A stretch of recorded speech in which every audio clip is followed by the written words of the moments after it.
안녕하세요. 김 과장입니다. 요즘 경제 뉴스를 보면 AI 슈퍼사이클이라는 단어가 매일같이 등장하며 우리의 눈과 귀를 현혹하곤 합니다. 최근 중국의 반도체 수출이 전년 대비 무려 111%나 급증하며 글로벌 무역 성장을 견인하고 있다는 소식은 지금 시장이 얼마나 뜨거운 열기 속에 있는지 잘 보여주는 것 같습니다. 엔비디아를 필두로 한 주요 기술주들의 화려한 랠리를 보고 있으면 누군가는 금방이라도 큰 부자가 될 것 같은 기분 좋은 상상을 하기도 합니다. 하지만 5억 원이라는 부채를 등에 지고 매일 일터로 향하는 저 같은 평범한 직장인에게 이런 화려한 뉴스는 때로 현실과 동떨어진 이야기처럼 느껴질 때가 있습니다. 주가창의 숫자가 아무리 높게 찍혀도 결국 내 삶을 실질적으로 바꾸는 것은 오늘 내가 내야 할 대출 이자를 대신 갚아줄 수 있는 현금의 실체이기 때문입니다. 그래서 저는 시장의 시끄러운 소음 속에서도 중심을 잃지 않으려고 노력합니다. 이번 주에도 어김없이 엑셀 가계부를 켜고 제가 가진 자산의 덩치를 하나씩 냉정하게 기록하였습니다. 드디어 이번 주 지난 영상에서 말씀드렸던 한 달간의 배당 성적표가 제 장부에 모두 채워졌습니다. 이번 달에 제가 받게 된 약 133만 원의 배당금은 저를 짓누르던 대출이자 상당 부분을 온전히 대신해주며 제가 만든 시스템이 잘 돌아가고 있다는 것을 보여주었습니다. 오늘은 이 소중한 현금들이 BJ 사슬을 어떻게 조금씩 끊어내고 있는지, 그리고 QLD 수량을 91주까지 늘리며 힘을 보탠 기록을 나누어 보려고 합니다.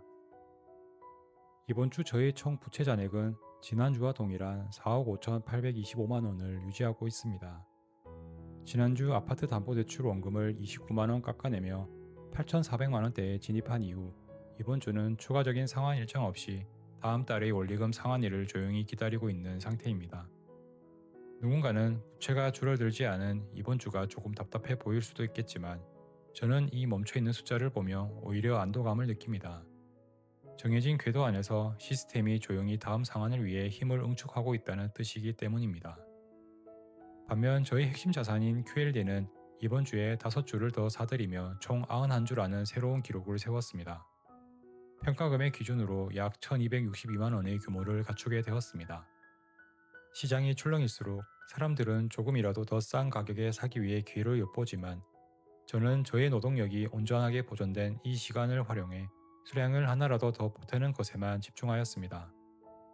저희 평단가가 시장의 최저점보다 조금 높더라도 결국 시간이 흘러 제가 은퇴를 결정해야 할 때 저를 지켜줄 것은 수익률이 아니라 제 손에 쥐어진 수량의 실체라는 것을 믿기 때문입니다.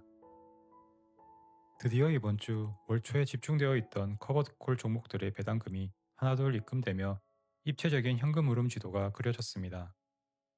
저는 이 돈을 단순히 보너스처럼 생각하지 않습니다. 이것은 저의 가족이 짊어진 5억 원이라는 무거운 짐을 제가 아닌 자본이 직접 조금씩 갉아먹게 만드는 정교한 장치의 연료입니다.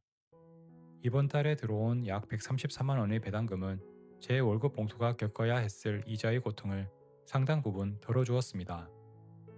예전에는 매달 빠져나가는 대출 이자를 보며 제 삶의 에너지가 깎여나가는 듯한 상실감을 느끼곤 했습니다. 하지만 이제는 제가 세워둔 방어 자산들이 최전방에서 그 화살을 대신 맞아주고 있습니다. 저희 귀한 시간과 맞바꾼 소득은 오직 자산의 덩치를 키우는 데에만 집중적으로 투입하고 자산이 낳은 결과물들이 부채의 이자를 방어하는 이 선순환 구조는 제 마음을 하락장에서도 강철처럼 단단하게 만들어줍니다. 이 지루하고 반복적인 과정이 결국 아득하게만 느껴지던 완제의 시간을 가장 정직하게 앞당겨줄 저만의 해답이라고 생각합니다. 우리 투자자들을 가장 괴롭게 하는 것 중 하나는 바로 올라가는 평단가에 대한 두려움입니다. 나는 예전에 더 싸게 샀는데 지금 사면 손해보는 것은 아닐까 하는 생각이 추가 매수의 손길을 멈추게 만들곤 합니다. 하지만 냉정하게 자산 시장을 들여다보면 거대한 시장의 파도는 저희 얄팍한 평단가 따위에는 아무런 관심이 없습니다. 제가 QLD를 주당 80달러에 샀든 90달러에 샀든 나중에 시간이 흘러 나스닥 지수가 우상향했을 때 저에게 경제적 자립을 선물하는 것은 오직 얼마나 수량을 가졌는가 그 자체입니다. 그래서 저는 이번 주에도 평단가가 높아지는 것을 기꺼이 받아들이며 ISA 계좌의 나스닥 100 렐버리지 종목을 13주 추가 매수하였습니다. 또한 연금저축과 ISA 계좌의 지수 추정 종목들도 각각 4주씩 조용히 채워 넣었습니다. 수익률 숫자가 조금 낮아지더라도 제 손 안에 쥐어진 레버리지와 지수 주식의 수량이 늘어났다는 사실이 저에게는 훨씬 더 큰 안정감을 줍니다. 빨간색 퍼센트의 유혹을 견뎌내고 자산의 절대적인 크기를 키워나가는 방식, 이것이 마이너스에서 출발한 제가 거대한 부채의 중력을 이겨내고 퇴사라는 목적지에 도달하기 위해 매일 스스로에게 되새기는 마음가짐입니다. 직장인으로서 매주 이렇게 자산을 기록하고 공개하는 과정이 때로는 지치고 외롭게 느껴지기도 합니다. 누군가는 복권 당첨 같은 기적을 바라며 오늘을 견디겠지만 저는 제가 통제할 수 있는 이 차가운 데이터만을 믿기로 하였습니다. 기적은 일어나지 않아도 원칙에 따라 돌아가는 정부는 결코 거짓말을 하지 않기 때문입니다.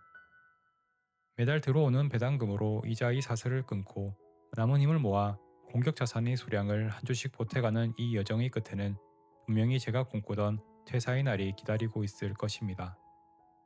저는 오늘도 조급함을 내려놓고 다음 주 시장이 선사할 변화를 저희 수량을 늘릴 기회로 삼기 위해 해낭판의 숫자를 차분하게 마감하였습니다.